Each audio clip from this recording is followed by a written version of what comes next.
आप देख रहे हैं अमेज नाउ।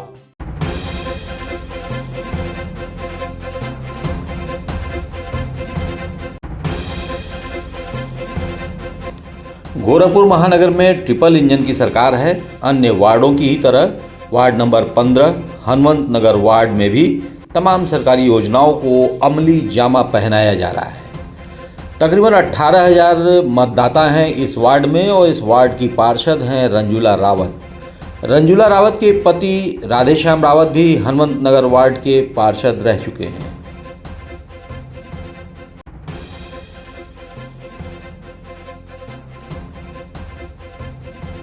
और गाहे बगाहे रंजूला रावत के वार्ड के विकास से संबंधित कार्यों में उनका सहयोग करते हैं। अमेज नाउ की टीम अपने मिशन वार्ड की दशा या दुर्दशा के संदर्भ में जायजा लेने हनुमंत नगर वार्ड पहुंची और हमारी मुलाकात वार्ड में विकास करा रहे पूर्व पार्षद राधेश्याम रावत से हुई। राधेश्याम जी, हनुमंत नगर वार्ड पिछले पौने 2 साल ठीक लगभग पौने 2 साल का समय बीता, विकास यात्रा का क्या हाल है?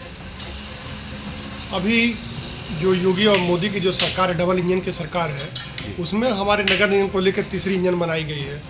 उसके साथ जो भी विकास कार्य है चौतरफा कार्य हो रहा है और इस विकास की कड़ी में जो हम लोगों ने दिया है, जो हम लोग चुन के आए, जो प्रस्ताव हम लोगों ने दिया था उस प्रस्ताव को स्वीकृत करके लोकसभा चुनाव के बाद उसको हम लोगों ने अमली जामा पहनाया है। और आप देखेंगे कि सीसी रोड का जाल बिछाने का कार्य और पानी पाइपलाइन बिछाने का कार्य, ट्यूबवेल लगवाने का कार्य को संपन्न कराया गया, जिसमें आम लोगों को बहुत राहत मिला है। और इसी के साथ साथ जो स्वच्छ भारत मिशन के तहत अमृत योजना का कार्य आया, जो सीवर लाइन का कार्य पड़ा, उससे लोगों में और प्रसन्नता बढ़ी, क्योंकि आने वाले 1 वर्ष के बाद जब इसको कनेक्टिंग कर दिया जाएगा तो नालियों में पानी कम हो जाएगा। जब नालियों में पानी कम हो जाएगा तो इससे मच्छर की भी समस्या खत्म हो जाएगी और उसके साथ साथ बरसात के पानी को भी ड्रेनेज मिलना चालू हो जाएगा। यह सरकार की उपलब्धि के कारण हम लोग अपने नगर निगम में इस कार्य को तेज़ी से कराया जा रहा है। हर डोर टू डोर जाके जहाँ पे कार्य चल रहा है उसको डेली मॉनिटरिंग करके उसको फॉलो अप करके जल्दी से जल्दी कराया जा रहा है। हमारे वार्ड में लगभग 75% कार्य सीवर का पूरा किया जा चुका है।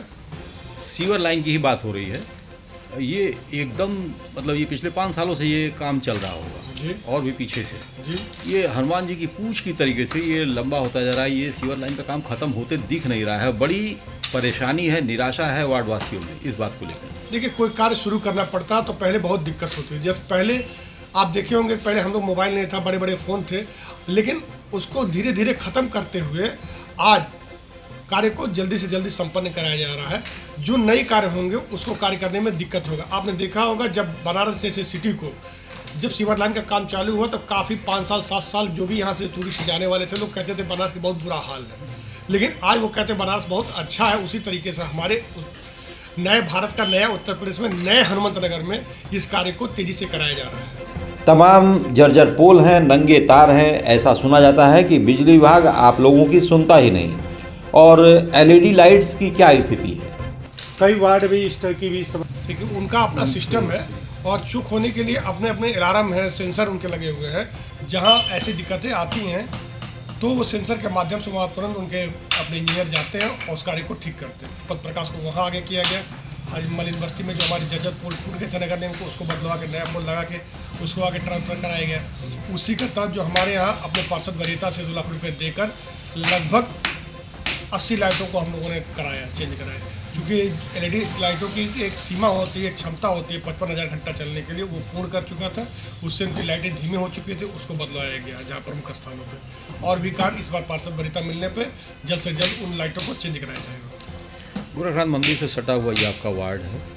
दुर्भाग्य ये है कि यहाँ पे कोई प्राथमिक सरकारी विद्यालय नहीं है। जैसे अभी थोड़ी देर पहले बात हो रही थी, आपने भी इस बात को स्वीकार किया। जब हमारे यहाँ सरकारी ज़मीनें हैं नहीं तो सरकारी ज़मीनें हैं तो सरकारी चीज़ आएंगी कहाँ से? ये शहर की घनी आबादी वाली क्षेत्र है। जिस घनी वाली आबादी माननीय मुख्यमंत्री जी का मंदिर बगल में है, ये मानसरोवर हमारे यहाँ है ही है, तो उसके कारण सारे लोग यहाँ से वहीं चले जाते हैं। अब जरूरी नहीं कि जिस वार्ड में हम हैं उसी वार्ड में सब पार्क भी हो, सब धाएँ भी हो। हाँ, ये होता है अगर उसमें सरकारी ज़मीन बची रहती है। तो ये कार्य कराने के प्रयासरत है। अभी आप हमारे यहाँ मूक बधिर विद्यालय जो तोड़ के 4 मंजिला बनाया जा रहा है, वो एक विद्यालय है, क्योंकि पहले छोटा विद्यालय था, अब उसको बड़ा किया जा रहा है। कल्याण मंडपम की क्या स्थिति है? जगह नहीं है हमारे यहाँ, सरकारी जगह नहीं है, इसलिए तो उसमें बनने की स्थिति नहीं है। आंगनबाड़ी की क्या स्थिति है? क्या आंगनबाड़ी अपने भवन में चल रहा है?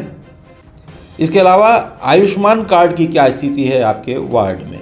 8 आंगनबाड़ियाँ हैं हमारे यहाँ, किराए के मकानों में, अपने मकानों में चलाते हैं लोग।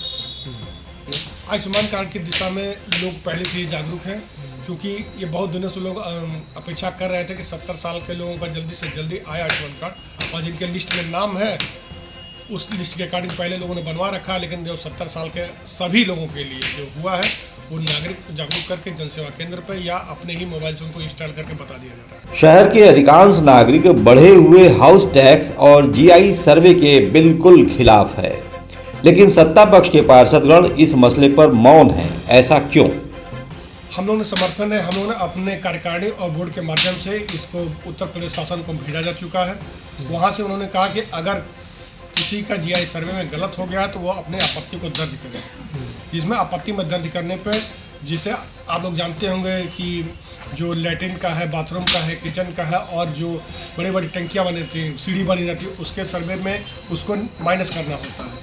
जो एक संस्था होती है जीआई सर्वे, ऊपर से सर्वे किया जाता है, लेकिन अगर हम इस पर आपत्ति करते हैं, अमूमन ये होता था पहले कि किसी का मकान अगर 5000 स्क्वायर फीट में है और वो प्रभाव के कारण उसको 2000 रुपये उसका जमा करते थे टैक्स को, लेकिन अब जीआई सर्वे से एग्जैक्ट पोजीशन पर आने पर थोड़ा जनता में रोष है, नए काम करने में थोड़ा कठिनाइयाँ आती हैं।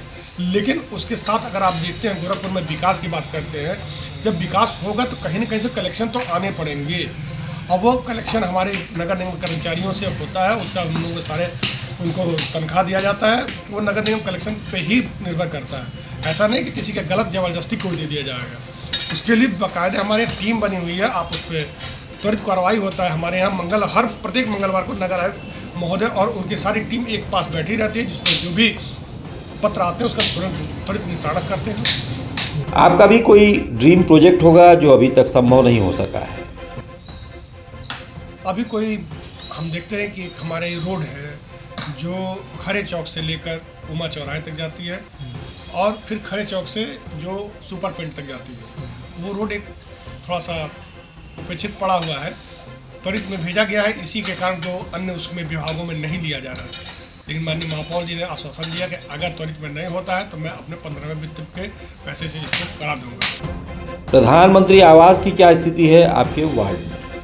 हमारे प्रधानमंत्री आवास योजना में लगभग हम लोगों ने 500 से ऊपर मकान सभी को पात्र लाभार्थियों को दिलाया गया।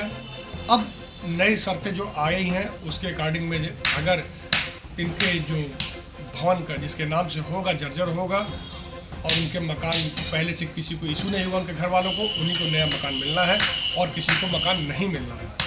पहले होता था एक परिवार में 7 मकान, 8 मकान, 5 मकान मिल जाता था, अब ये ऐसा नहीं होना, उस पर पूरी जांच होनी है, उसके बाद ये करें। बने रहिए अमेज नाउ के साथ।